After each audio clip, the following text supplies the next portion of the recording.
afternoon, everybody. How y'all doing? Wonderful. Woo! Welcome to Historic Weatherford Bowl. My name is Jessica. I'm one of the wildlife care specialists. Now, San Diego Zoo Wildlife Alliance is committed to saving species worldwide by uniting our expertise in animal care and conservation science with our dedication for inspiring a passion for nature.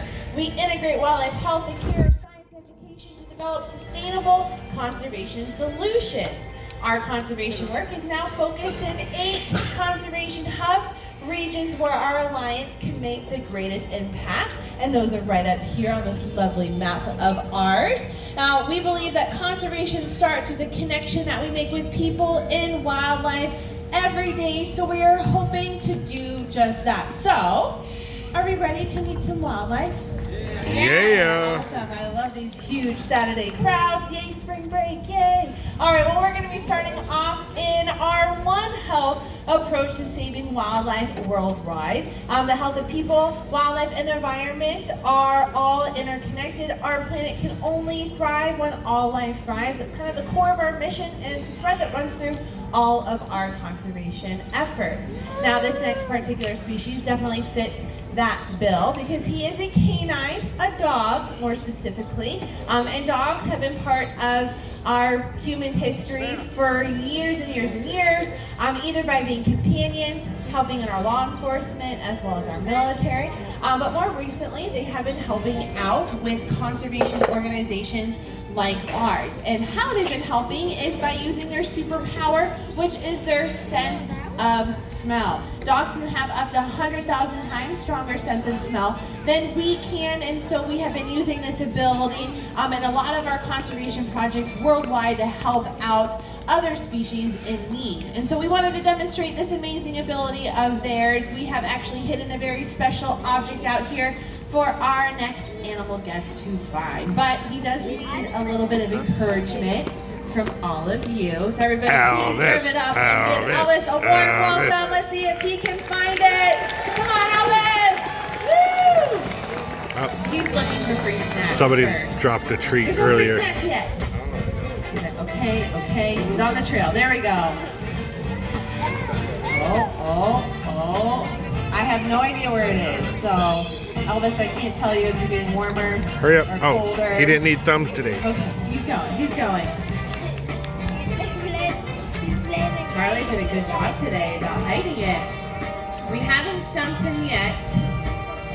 You're so close, bud. I can actually see it now. And he found it! Woo! Nice job, Elvis. Now, what he found was a stuffed koala. Now, this is very symbolic. Remember those mega fires in 2019 and 2020 that hit Australia? Well, there were many animals that were affected there, but a lot of them were koalas. And so our partners over there trained these specially trained sniffer dogs, or koala dogs, to help find koalas in need. Now, I do like to clarify that the real koala dogs do not actually pick up the koalas with their mouth and shake them like Elvis. That's just like what he likes to do. They just alerted them where they were at, and then the researchers would come in and take care of it. Now, Elvis has a very special story. He actually started off with Guide Dogs of America, and Elvis, close your ears. We don't like to say that he failed the program, but he failed the program. Because he was a little too food motivated, where they thought that maybe it wasn't the smartest idea or the safest to have him guide somebody that would need his guidance, let's say, to cross the street. Because what if there was a piece of maybe food out there, he would need to find it. So he found a forever home here at the San Diego Zoo, and he's actually companions to one of our cheetah ambassadors. Her name is Amanda, and they are an adorable duo. They've been together ever since they were just a few months old, and they're both 9 years of age now. And you can guess that the only time that they're separated, it's really they're not separated very often, but the one time that we do is when it's feeding time, because Elvis would steal her food. And then we have a really skinny cheetah and a really fat lab, and we can't do that, according to our nutritionist. So, well, he was fantastic out here. Everybody, please give it up for Elvis, our lovely wonder dog. That's Marley. Adorable.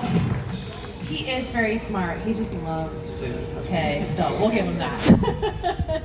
All right, so For our next wildlife ambassador, we're actually going to be staying on our One Health approach too, but she kind of fits this category a little bit differently because she's extremely important for rodent control. Aha. Everybody, please welcome Einstein, our Eurasian eagle owl.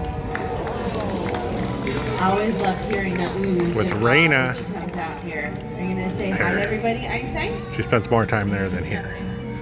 Maybe. She might be chatty as she starts walking around. I heard her hoot a couple of times. Owls, they do have a couple of different vocalizations. Of course, the most iconic one is the hooting, which she definitely does every time we come in the morning. And then usually when we're very talkative with her. She does have this other one that I kind of call her meow. That's what it sounds like to me, so you might hear that. And then also when she lays eggs, because she can lay eggs, she gets kind of clucky like a chicken. So it's pretty cute. She's got a wide variety of vocalizations. So her name, Eurasian eagle owl, I'll break it down for you. Eurasian is because they're found in Europe and Asia, especially in the forested regions there. If you look at her coloration, all of her feathers, kind of looks like the bark on trees, so they can camouflage very, very well in those environments. And then eagle because they are one of the largest species of owls within the owl family. There's about one other owl that is bigger than them. And then, of course, she is an owl. Now, as I say that she's one of the largest species of owls, can anybody tell me or guess how much you think she weighs? Raina is very Put your strong. guesses down. You can shout it out. 200 pounds? Oh my goodness. 20 pounds? 50! 80 pounds? Oh my goodness. Okay, I think I heard it. She weighs in at a whopping 5 pounds. Yeah, that's it, everybody. Birds have some really cool adaptations, more specifically in their bones. The inside of their bones is hollow, which is different than ours. It kind of looks like honeycomb inside, and this allows them to be a lot lighter in weight because most birds, they fly. So when you're defying gravity, it is definitely helpful to be a lot lighter in weight. So she is definitely deceiving, though, of course. She's covered in all of those feathers, about an inch worth of those downy feathers covers her whole body, not only to keep her nice and warm, but of course to fly. Now, as I said earlier, owls are part of our One Health approach because they are extremely important for rodent population. They are one of the best hunters at night, especially to catch their favorite prey, which is any type of rodent, and that's when they are most often around is at night. And so she's basically all built for hunting at night. You probably noticed her big beautiful eyes when she came out here. They have amazing far-sighted vision as well as nighttime vision.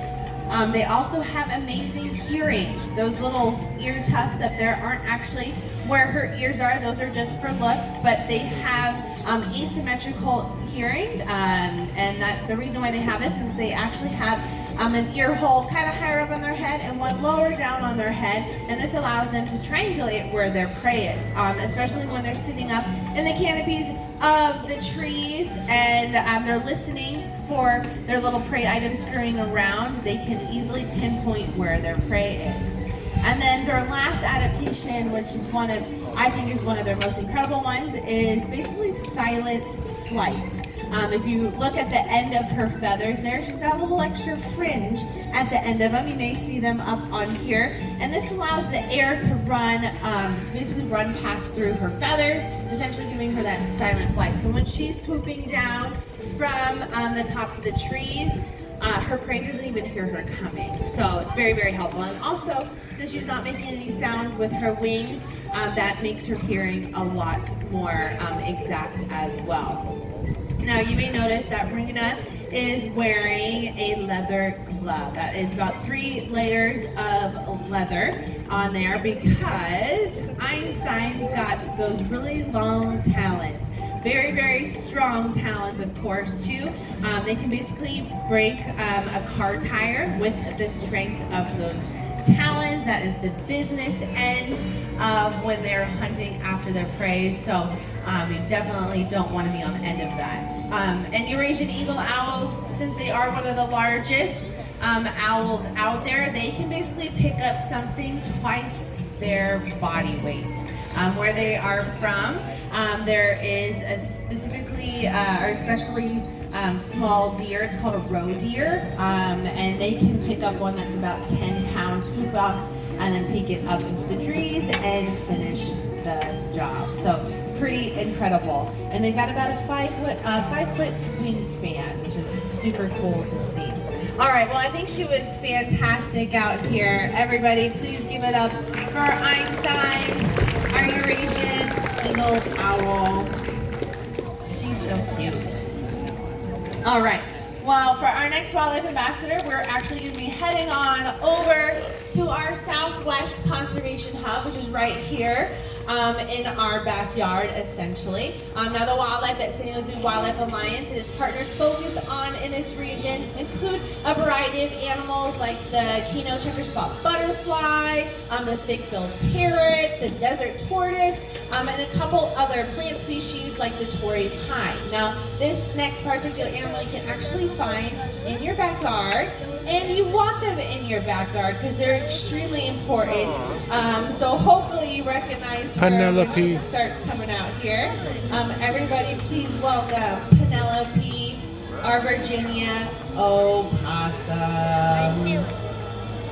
Now, I do want to clarify opossum because she is North America's only marsupial, and marsupial means that the females have a pouch to raise their young. Now, this pouch, or when the babies are born, they're basically the size of Rice Krispies, not the Rice Krispie treat, the individual Rice Krispie. And then they travel up to the mom's little pouch where they're going to stay in there, get a little bit bigger. And then once they get a little bit bigger, then they climb out onto mom's back, learn how to be an opossum. And then eventually, once they're big enough, they can go out on their merry way. Now, in Penelope's case, she was a rescue. We partner up with an amazing organization right here in San Diego called Project Wildlife, where their mission is to rescue and rehabilitate native wildlife. Now, in some cases, they cannot release the animals back into their native habitat, or they try to release them and they have other issues, they come back, or things like that, and so they have to find a forever home. And luckily, Penelope found a forever home here at the San Diego Zoo, getting lots of free snacks. Now, as I said earlier, you definitely want an opossum in your backyard. I know there's a lot of misconceptions about opossums, so hopefully I can change your mind about them because they're really, really cool. They're kind of like the cleanup crew a little bit, or like the garbage men of their ecosystem. They're gonna eat all of like the overripened fruit or vegetables, all the kind of the gunky stuff, and they also love eating bugs, and specifically ticks. Now, ticks, they're kind of harmful for us because they carry Lyme's disease, and so opossums can actually eat thousands of ticks in one season, thus lowering the Lyme's disease prevalence in our population. So super duper helpful. They also can encounter a rattlesnake, get bit by the rattlesnake, survive that bite, and maybe eat that rattlesnake too, which is a pretty cool little superpower that they have. And why this is important is actually scientists have used that specific quality of them to create an anti-venom for us. So if we ever get bit by a rattlesnake, you can thank the opossum because that anti-venom was used she spends more time there than here. to help save us. So pretty cool thing. Now, how many of you have ever heard of playing possum? Yeah, a couple of you are playing dead. So opossums got this really cool involuntary response to predators out there. If they encounter one, they are basically going to slow down their breathing, their heart rate. They're literally going to flip out on their side. Maybe their tongue will hang out. They will also come off or put off a really disgusting smell in the hopes that the predator will not want to eat something that's been maybe a couple days passed away. And they can do this for maybe up to an hour or so in hopes that the predator will try to find something a little bit fresher. So if you ever encounter an opossum out there that maybe looks like he has passed away, give it a little bit before you call the right authorities, all right? Well, I think she did a fantastic job out here. Everybody, please give it up for Penelope. And as she turns around, you can see a really cool, their prehensile tail. She's making sure there's no more snacks out here. Well, she left something there she didn't want. Oh, okay. There'll be more snacks over here. Look at that tail. So when they're younger, they can hold all of their body weight from it. But once they get to an adult, they can't quite. But it's definitely used as balancing. All right. Well, she was fantastic out here. Thank you, Penelope. Woo! All right, well, for the rest of the presentation, I'm going to leave you in some very good hands. Everybody, please welcome my co-care specialist, Tony. Hello, everyone. How are we doing? Are we enjoying our presentation so far? Oh, yeah. All right, very happy to hear. Let's keep things moving right on along. We are going to head on over to our Amazonia Conservation Hub. Now, in this hub, we are working to conserve wildlife like the jaguar, Andean bear, New World monkey, and plant life like the orchid, along with the habitats they all share. But this next species definitely needs those trees to survive. And not only that, he happens to be a fan favorite here at the zoo. And I am kind of talking a little bit slowly because we are going to be welcoming out our Linnaeus two-toed sloth, Tornero. Who's excited to see a sloth today? Yeah. One of the only With areas David. in the zoo where you can see a sloth and base camp next door. Spends more time out there than he does here. So hopefully you will get a good look as he makes his way on out during sloth time. So that's totally fine with us. Now, Tornero is 6 years old. He was born right here at the San Diego Zoo. His mom actually lives next door at our Wildlife Explorers base camp. And she's also another ambassador. So we had a really good relationship with her from a young age, so that when Tornero was born, she allowed us to interact with him so that when he was ready to leave mom, which is usually about 6 months or so before they become fully independent, he was ready to transfer on over here to Weatherford Bowl very can't easily. see him anyway. Now, sloths are known for two things, pretty much, being slow moving and upside down, right? Everything about them is designed for those two descriptions.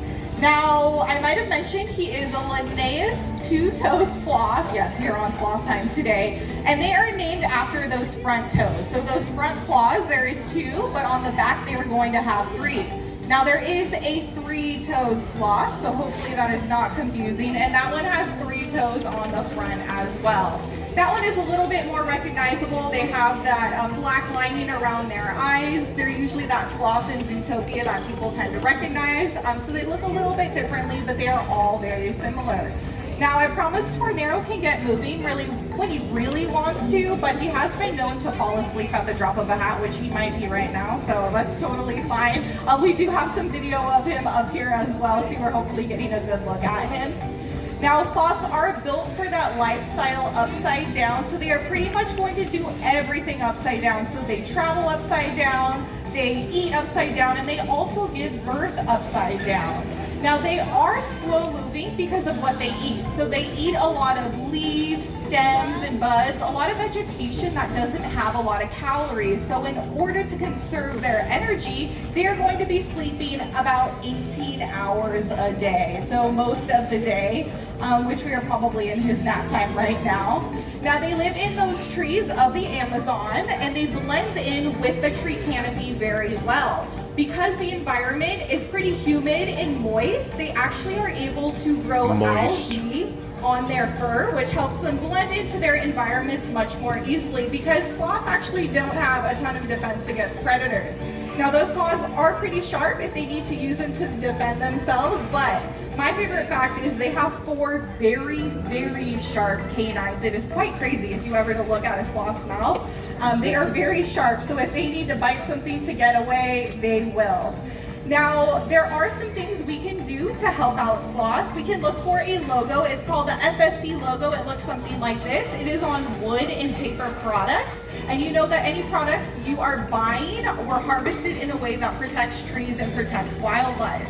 And I will say that Tornero also has his own book at the Children's Zoo. It's a true story. It's written about the early years of his life, so I recommend checking it out. Now, we're going to keep things moving right My jet along just taken and off. bring out some of our other wildlife while he kind of just hangs out here. But we can give it up for Tornero. He still did a great job out here. Oh, here he goes. There we go. Sloth speed. All right, well, we're going to do something kind of fun. We are going to bring out, yes, of course, now he's moving. We're going to bring out 2 different species of rodents, okay? So, going to be a lot going on here with our sloth, but first we're going to bring out our North American porcupine baby if he wants to come out. His name is Dakota. And then right here in our center presentation area, we're going to have our North American beaver out. Do those people not realize you're going to be able to see this rope goes all the way around, so rodent he will be species. near you. Here comes Dakota. And I'll chat a little bit about their similarities and differences as well. So Dakota here, he is almost 2 years old. He'll be 2 next month. He was born here at the zoo as well. His mom lives over at Wildlife Explorers Base Camp, same as Tornero here. And he has been living with us pretty much his entire life. He kind of had a rough start, but mom and baby and dad are doing well, and so is Dakota. Now, okay, our other rodent species is coming out here. Hopefully you all are getting a look at her. She'll hopefully make her way all out center stage here. She is a North American beaver, and her name is Justine Beaver. Does anybody get that? Okay, sometimes people don't laugh at that anymore, but I think that's very funny. Now, she is 14 years old. She might be coming on this way. She was born at another facility, but she has been living More here time with there us than her here. entire life as well. And now I want you to take a good look at these 2 species. Now, they're both rodents, but they look quite differently. Now, being a rodent, they have specialized teeth. So their front teeth, or their incisors, continue to grow throughout their entire lives. So that is why they have to chew on different bark and different branches to keep those teeth nice and worn down. And their teeth are actually orange. So they have an orange enamel on their front teeth that helps keep them nice and strong. Now, being a rodent species, they are a prey wildlife. More time there so than they are here. very aware of their environments. They're very aware of danger and any type of threats that might be out there. And the North American porcupine is just classic that. So they are covered in about 30,000 quills to protect themselves. Now, it is a myth that they cannot shoot their quills, but all of those quills are loosely attached to their body. So if they need to back into a predator to get away, they will do that. Now, there are a couple different areas where there are no quills. That's going to be right around the nose area, the bottoms of their feet, and underneath their belly as well. Now, the beaver's defense is going to be pretty much to hide and get away. They can be quick moving if they need to be, but they do have a big tail that you can see there. That's kind of a classic feature of the beaver. And when they're in the water, they are going to use that tail to slap against the water to make a really loud noise to warn other beavers of predators. And what's really cool is that other wildlife have actually picked up on that sound, and they have learned that, hey, there's danger in the area. So the beaver is helping out not only their own, but their other wildlife as well. Now, North American porcupines are arboreal, so you're primarily going to find them up in the trees. They're going to stay off the ground to keep themselves nice and safe. And the beaver, they're built for life on land and in water as well. Now, when they are in the water, they can hold their breath for up to 15 minutes. It is very impressive, and she might take a little dip in our boat. She loves our boat here. She'll probably be swimming in here for the next 15 minutes or so. But they are built for life in the water and life on land as well. Now, they are vital to ecosystems. Just by chewing on different trees and branches, they actually create and shape their environments. They help allow sunlight to reach in to the canopy. So they are very important wildlife. And with that, we're probably just going to let our friends hang out here. I think we did a very nice job having many species of wildlife out here at once. Let's give it up for Dakota, Justine, Tornero, and everyone else. They did great out here. Awesome. Well, here at the San Diego Zoo, we are creating a world where all life thrives through collaboration, innovation, and inspiration. Conservation is at the heart of everything we do, but we of course can't do it alone. We need dedicated allies like all of you. So you can join us here at the San Diego Zoo by becoming a member. You can volunteer your time or your knowledge, or you can even partner with us with some of our bigger conservation projects. Your help can never be understated, because when wildlife thrives, all life thrives. Thank you all so much for coming out and joining us at Weatherford. Have a great one. Bye. Thank you. San Diego Zoo.